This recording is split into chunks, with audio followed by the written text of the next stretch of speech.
Hello everyone, and this is my review for TNA Impact Wrestling on January 19th, 2016. And, you know, honestly, outside of, them giving the debut, you got the in-ring return, at least to Impact Wrestling, for Beer Money, and you also got the in-ring debut on Impact for Michael Bennett as well.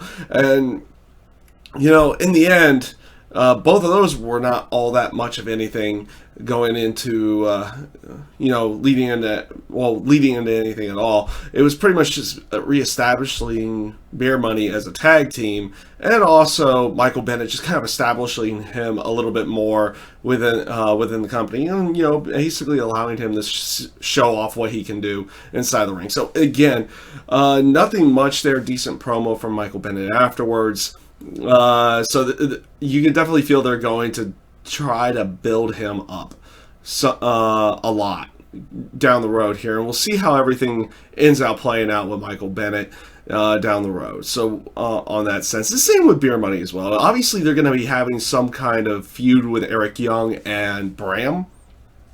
They had already done something with the one night only pay-per-view and with the two of them, but you would assume there would be more going, especially after the fact that Eric Young took the King of the Mountain title from Bobby Roode and everything like that. So you're expecting a little bit more from that down the road, but you didn't get much there. They got interrupted by Eli Drake and Jesse Goddard's. That tag team, I'm not sure why they have them teaming together. I'm not gonna lie. I'm not sure why they have those two teaming together right now, other than the fact that they don't have anything for them in the terms of a singles light. So again, just not sure where they're going with some of these guys at this point in time. Overall, in that sense, like I said, nothing special there, but nothing bad either by any stretch of the imagination. Gail Kim versus Awesome Kong with the Dollhouse there, and eventually the interruption as well with the Beautiful People, or at least Master Ray and Velvet Sky. Oddly enough, I think they've overplayed this match. And I find that weird to say, because usually you don't say that about certain, with the exception of a few certain feuds. And I think Gail Kim and Awesome Kong have finally reached that point of being overplayed, to the point that not sure where they need to really be going with that feud, or if they need to be keep on with that feud for now, or put it to the back burner for the foreseeable future, and then maybe revisit it down the road somewhere else. Because I'm not gonna lie to you, it felt like the fans did not care about this match at all. They seemed dead the entire time. It just didn't really come off as special as the other times that these two have been in the ring going against each other, and that's very unfortunate to say here. I've been a fan of that match for a long time, but just here it's like, yeah, I think they've overplayed this match at this time. So, I mean, we'll see what they go about, because obviously, Awesome Kong's along with the Dollhouse now, and now they're having Gail Kim with teaming with the Beautiful People as they go up against the Dollhouse and in there. So we'll see where they go with everything. They could probably come up with something else for Gail, at least going up against other members of the Dollhouse, maybe Jade, Mia Yim. That would be actually a really good match to see finally fully one-on-one down the road. But really, in the terms of the Knockouts division, who else do they have right now? At least who else have they debuted so far? I know they've been teasing somebody coming in, but for the time being, Tara Terrell's gone, but she was part of the Dollhouse. But now Brooke's gone, so it basically leaves Gail Kim, the Beautiful People, minus Angelina Love because she's pregnant, and the Dollhouse, along with Awesome Kong. They don't really have much there, and they're kind of just playing all their cards out there at one point in time. So that hopefully this person who comes in kind of livens up the Knockouts division a little bit, and we'll see where they go with that. But this basically brings me to the main focal point of TNA Impact this week. And I actually liked it. I was at the beginning of it, I was kind of wary where they're going with everything, but towards the end of it, I liked how it ended, and that it actually did tell the story of what they were going for, and it felt like they were going one direction, but the story of the actual EC3 Matt Hardy match completely turned it around and got them where they needed to go in the terms of everything that they were, I guess, at least going for here. And that's what I was thinking, a Matt Hardy heel turn.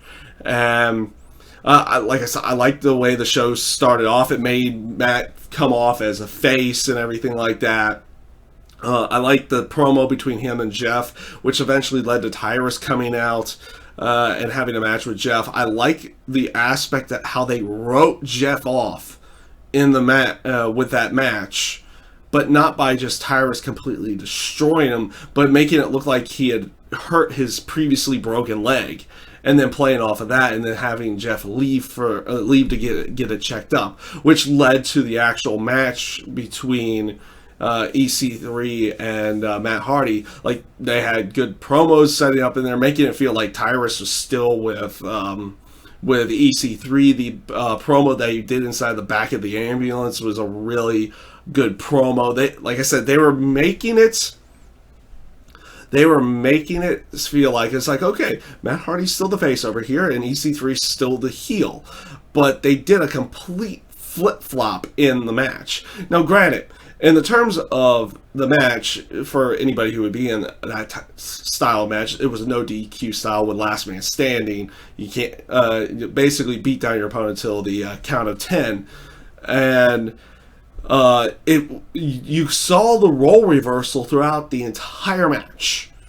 Matt Hardy going for tactics that typically heels would go for during that style match. Obviously, in those style matches, like, okay, the weapons, the chairs, and the tables and the ladders, that's something that both sides would use no matter what. It was in the terms of tactics of other things that heels would typically do that faces, even in a no disqualification setting, would attempt to avoid, such as a blatant low blow, or taking a hammer from where they set up Rebby Sky to have a hammer inside of her purse to try to hit EC3 with, which in that sense he played off as the face during the entire match by, basically like struggling to stand up and trying to fight his way to continue on with the match throughout the entire thing.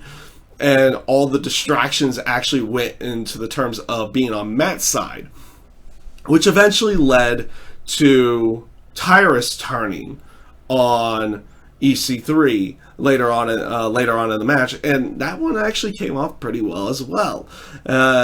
They didn't really, I don't think they did a basic setup of it with him looking at Matt, looking at EC3, and then going after EC3 in that sense.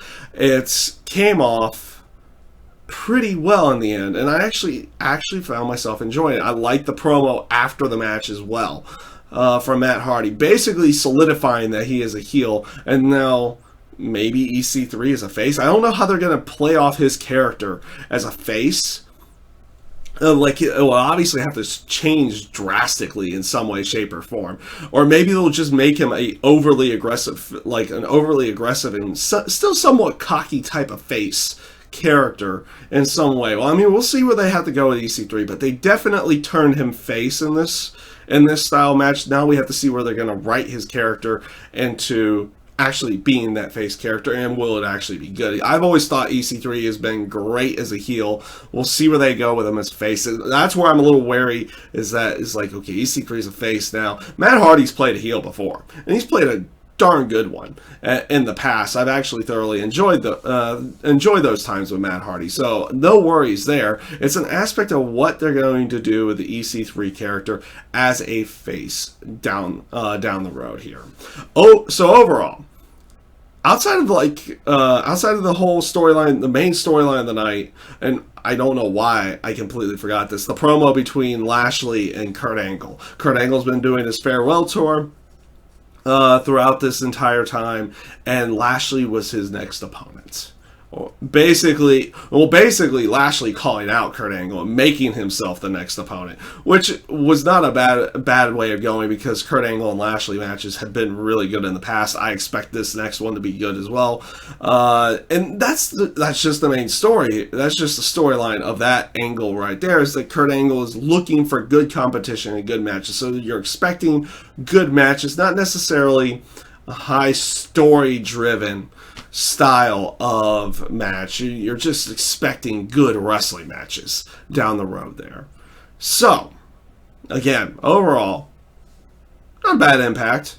I felt like certain areas were very lacking in certain areas, especially where with Awesome Kong and Gail Kim. It just felt like the fans like, nah, we don't care that much about this anymore type of feel between the two of them. And we'll see where they go with everything down that road, but we'll also have to see where they're going to go with this whole EC3 being a face, and where they're going to go with that as well. But again, overall, not a bad Impact. In the end, you got I felt like it was a really well told story between Matt Hardy and EC3 there throughout the entire night, and that was at least really good. But some of the other stuff was kind of there, and trying to build certain things that they trying to build and strengthen certain areas for down the road. So we'll see where they go with everything. And that is my review for TNA Impact Wrestling this week, and I thank you guys for watching.